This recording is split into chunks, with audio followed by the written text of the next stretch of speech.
Good morning, delegates. My name is Oliver Gao, and I'm the Secretary General of ReModel UN 2020.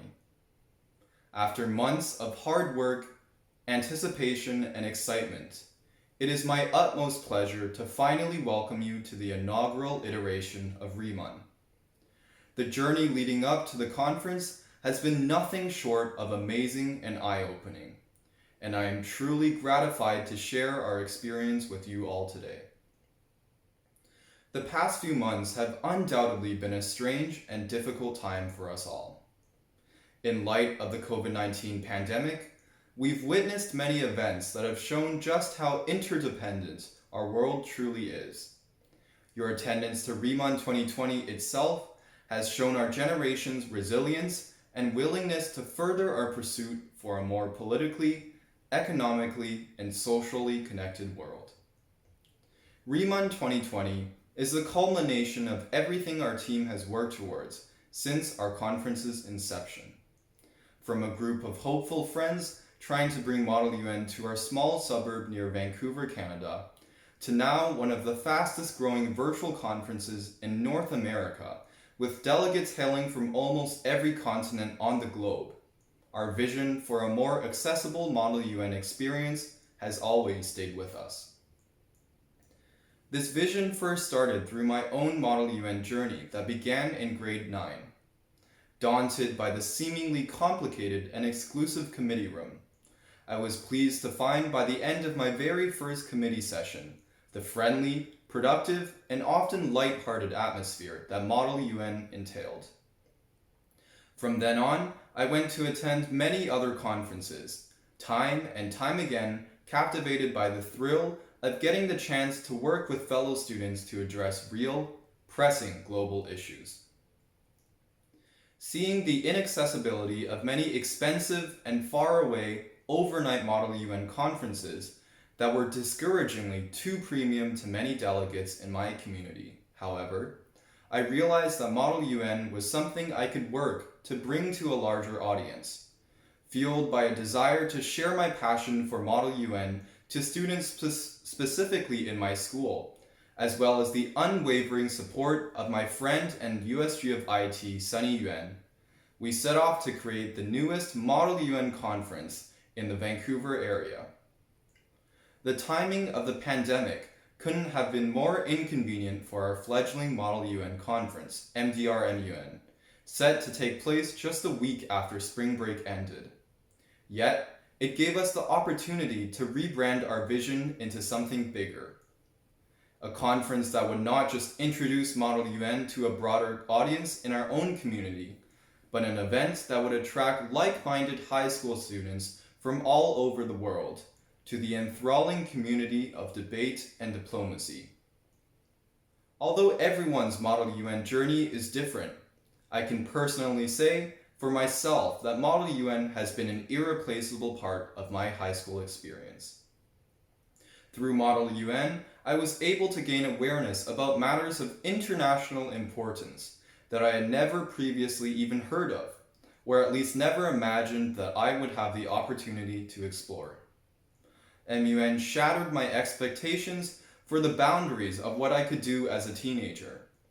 With every resolution paper that my fellow committee members and I would spend hours drafting, often working outside of the committee session and late into the night in our hotel rooms, I learned how much of a difference we, as the next generation that will be leaders in shaping the policies of tomorrow, can make in inspiring our peers and ourselves to engage in the issues that matter in our world. Today, although you may not be really solving the topics discussed inside your committee rooms, you are paving the way and setting the foundation for what kind of changes we will see in our future world. Over the past few months, our Secretariat and staff teams have worked tirelessly to bring the unique allure of Model UN to a fully virtual platform. And we hope this will translate into an unforgettable experience for all of you, whether you live in Canada or halfway across the globe. I know that for many of you, this will be the first step in your Model UN journey. For some of you, ReMUN may just be another conference in a long list. Whatever the case may be, I'd like to end off by sharing one last piece of advice. As you experience your committee sessions, cherish everything, not just the moments you will be sharing with your fellow delegates, or the time when your resolution is finally passed, but even the little things, like the tinge of nervousness that will undoubtedly come before your first speech, or the feeling of triumph as you successfully persuade the rest of your cohort to vote for a clause you made. For these are the things that you will treasure the most when you leave the conference and continue on each of your personal journeys. I have no doubt that the day ahead of you will bring nothing but fruitful debate and long-lasting memories. Once again, I thank you all for joining us on this one-of-a-kind journey, and I wish you all the best in your committee sessions. Thank you. Good morning. My name is Ash Alguna, and I am ecstatic to welcome you all to ReMUN 2020. As the USG of Outreach, I'd like to introduce you all to our special guest speaker from the United Nations High Commission for Refugee, or UNHCR. Our conference will be partnering with the UNHCR and participating in the UNHCR MUN Challenge, in which the resolution paper of our NATO committee will be sent to the UNHCR for a chance to implement real policy changes regarding refugees all over the world. The UNHCR challenges delegates to debate over major issues related to forced displacement, in ReMUN's case, the economic inclusion of refugees in our NATO committee. The resolution that emerges from our committee will be put before a jury composed of UNHCR members, young refugee leaders, and independent leaders. The best ideas will be shared amongst policymakers and be promoted on UNHCR's social media, which are followed by millions of people. Our keynote speaker today is Rana Khan, the head of the UNHCR Toronto office in Canada, who will be delivering some special remarks for our delegates in attendance today.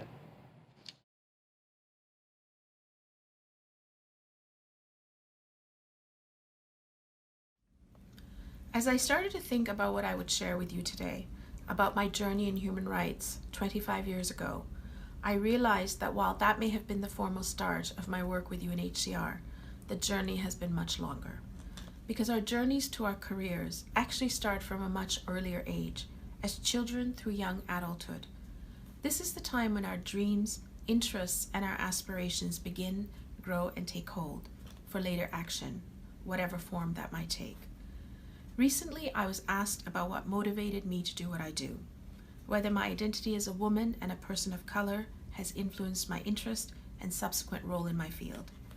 This question of what makes us interested in our career paths, what motivates us, and how we choose to focus our energies in life is one for all of us to consider.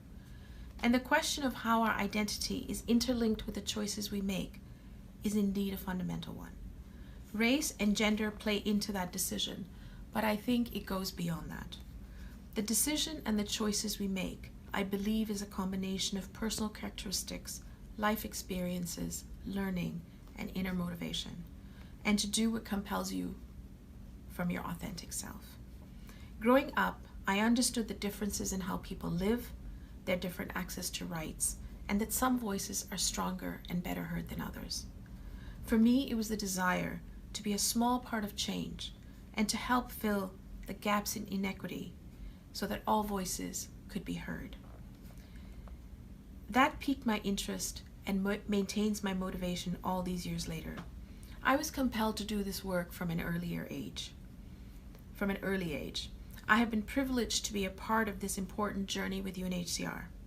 My human rights narrative is inextricably linked to the global and Canadian refugee narrative. So I begin with the how and the when. I started my work in 1994 with the United Nations High Commissioner for Refugees as Regional Legal Officer covering Ontario region. I also partook in some international operations in Kosovo and Angola.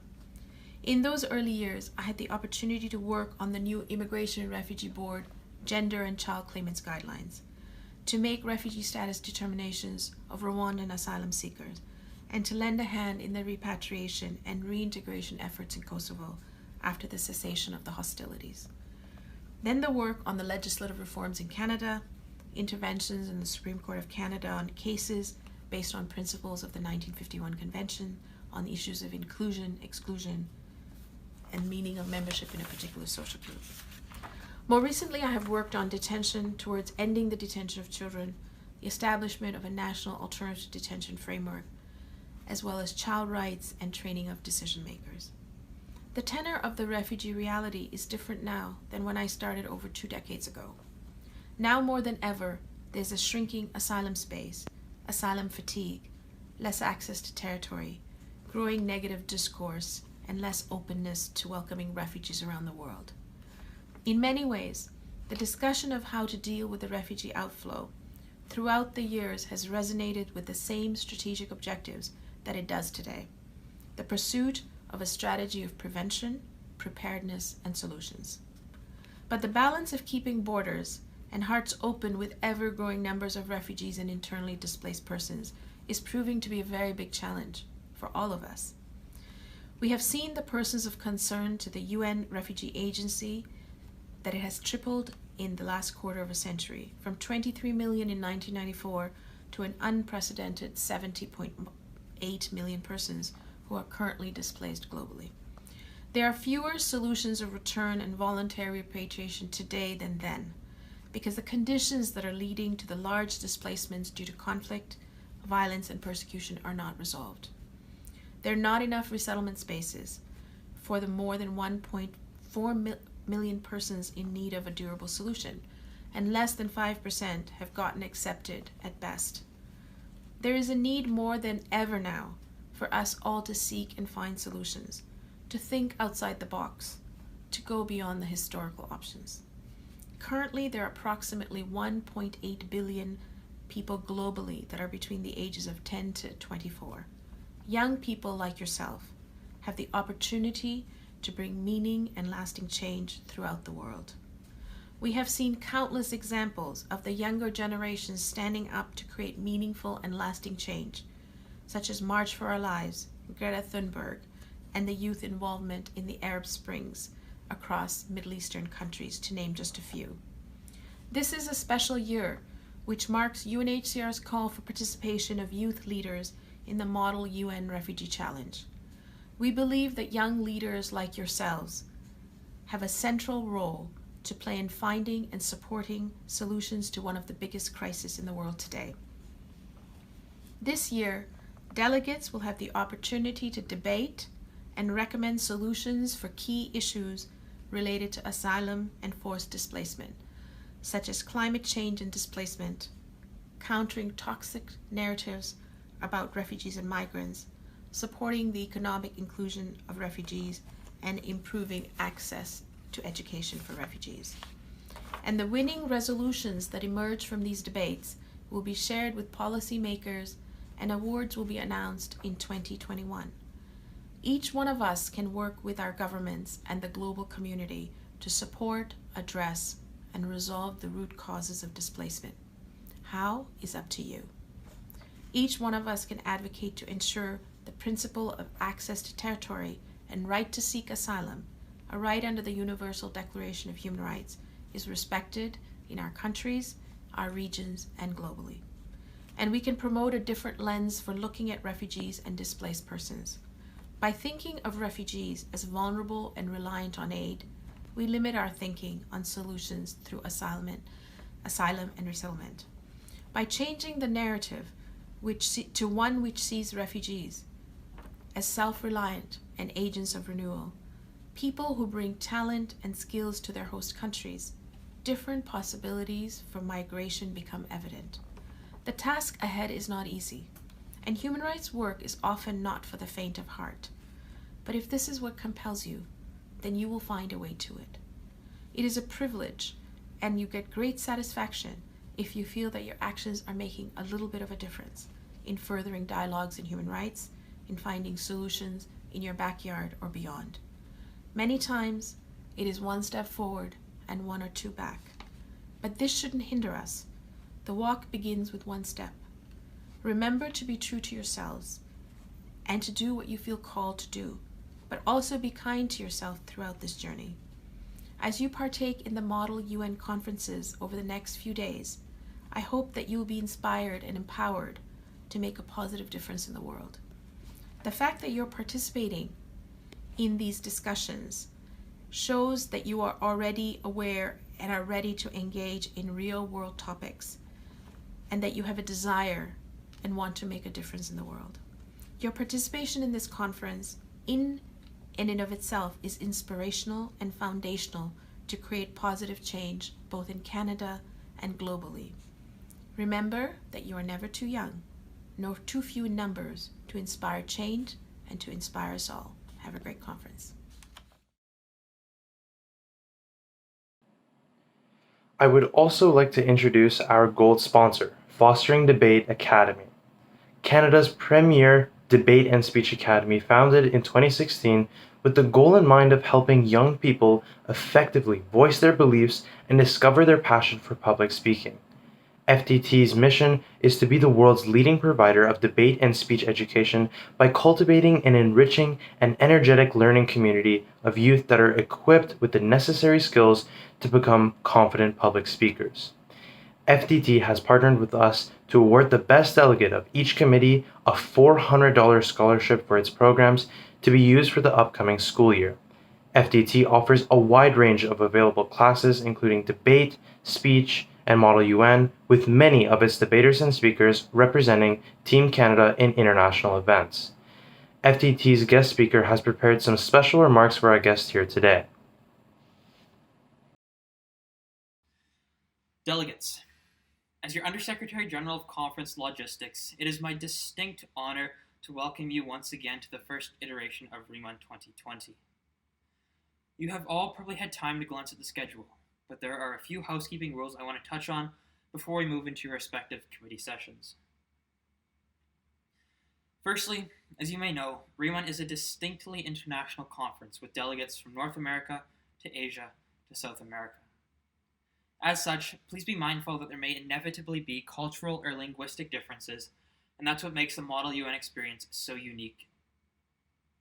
Respect your fellow delegates as you would your own friends and colleagues, and I guarantee you this will elevate the environment of your committee sessions so much more. Now, in regards to the schedule of the conference, we're going to kick off our first committee session 5 minutes after the end of this opening ceremony in Pacific Standard Time. So at this time, if you haven't already, please make sure you have your Google Meets link for your respective committee rooms in front of you. This will be the same link that you used to check in before joining the ceremony. Now, after the first committee session, you will have an hour of break time at 11:30 Pacific Standard Time for either lunch or resting, depending on your time zone, as well as a quick 15-minute break at 2:35. During the breaks, you are free to log off your committee sessions. All that we ask is you be mindful of how much time has passed and promptly attend the start of your next session, or they will begin without you. At the end of the day, at 5:05 p.m., we will be hosting closing ceremonies where we will wrap up the conference with highlights and special recognitions. Now, I'm sure you're all excited to hear about what we have in store for you in terms of awards. So for each committee, 3 delegates will be distinguished during our closing ceremony for the merit during these committee sessions. The awards will be for Best Delegate, Outstanding Delegate, and Honorable Mention. Now, ReMUN's committees give special awards based on the following criteria: ability to work cohesively with other delegates during committee sessions, the impact of that delegate on moving the overall flow of the debate forwards in terms of coming to a resolution, and the significance of that delegate's contributions in the final resolution paper. Now, that being said, all delegates will receive a certificate crediting their participation at ReMUN 2020. Now, I know personally that whether you're a first-time delegate or a veteran at MUN, awards are something you aspire to attain at some point or another when you first enter that committee room. However, take this from our Secretariat team that has a combined dozens of conferences of experience. Awards are not the highlight of your MUN career, and neither does winning an award or not winning an award determine your worth or potential as a delegate. Instead, my word of advice for you would be to immerse yourself as much as possible in the committee room. Try to see yourself simulating your country in the real United Nations. If you truly show your passion for this, the awards will come eventually. Now with that, I'd like to pass it on to the USG of Delegate Affairs, Megan Wang, to talk about delegate expectations and etiquette. Have a great conference, enjoy yourselves, meet some new friends, and make your mark on some world issues. Thank you. Good morning. My name is Megan Wang, and I am pleased to be your USG of Delegate Affairs at ReMUN 2020. You may know me from the emails I've been sending to you over the past weeks, and I'm very excited to finally welcome you to the conference. Now that we have gotten details about the general structure of the day out of our way, I would like to go over some details about general delegate etiquette and expectations here at ReMUN. Please keep these tips in mind as you navigate through your day. Needless to say, ReMUN is an online conference that requires the use of a consistently stable internet connection throughout the duration of the conference. However, we urge you to only use the internet during committee sessions for purely relevant and academic reasons to make the committee room a more productive place for you and your fellow delegates. Although we cannot strictly enforce this, we highly discourage casually browsing the web, playing games, or texting, as these will significantly take away from the committee experience. We trust that all delegates will use these resources responsibly during the conference. In terms of delegate etiquette during committee sessions, there are a few general rules I'd like to go through. Firstly, find a quiet, non-disruptive environment with little to no outside noise before joining your committee session. Turn your camera on during the committee session at all times, unless your webcam has a problem, in which case notify your DICE team. Also, please mute your microphone when you're not speaking to avoid excessive background noise. Next, please do not carry side conversations in the Google Meet call messaging feature. Only use the messaging if you have something you would like to address to the entire committee, preferably before or after another delegate begins speaking. Otherwise, find a way to connect with another delegate in a non-distracting way privately. Furthermore, please do not share your committee link with anyone outside of the committee session unless it is done with explicit permission from the DICE. Sharing the link with malicious intent to troll or disrupt the meeting will result in immediate removal of the delegate from the conference without recognition of participation. While a lighthearted atmosphere in the call is encouraged, professionalism should be maintained throughout the conference. Derogatory remarks or personal insults directed towards another delegate, your DICE team, or any other individual in committee sessions is strictly prohibited. Such behavior that is continued after warnings from DICE may result in the removal of the delegate from the conference. Lastly, academic dishonesty and plagiarism is strictly prohibited. Please cite all sources of relevant information in your position paper and resolution paper. And in addition, all pre-written resolutions are prohibited at ReMUN 2020. For more details, please visit the Delegate Etiquette section of our Delegate Handbook. Next, our USG of IT, Sunny Yuan, will wrap up with some details regarding technology.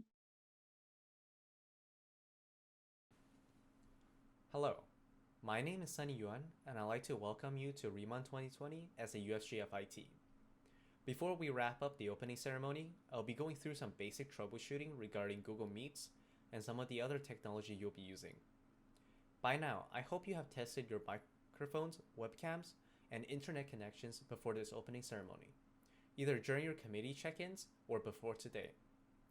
If you have not, please take the following few minutes before entering your committee sessions to double check that these are functional, as they will be essential to your conference experience. In case you don't know, before asking to join a Google Meets meeting, you can test both your microphones and webcam in this screen prior to joining the call. If Google Meet picks up your microphone when you test this, as well as your webcam, you're good to go. For any specific Google Meets problem during your committee sessions, Google offers a troubleshooting page to address common issues that may be encountered. Alternatively, you may also let your DIAS know about the problem, who will refer you to our Secretariat team via Google Meets link. You can also send an email directly to us through conference@remun.org throughout the day, as will be available at all times. In the next 5 minutes, you should be preparing to join your committee session call. It will be great to join slightly earlier to avoid delays in the beginning of the committee sessions and get to know your staff teams casually. Once again, thank you all for attending the inaugural iteration of ReMUN 2020 and joining the opening ceremony. We sincerely wish you the best of luck during the committee sessions and all and above all, an enjoyable and fulfilling Model UN experience. We'll see you during the closing ceremony.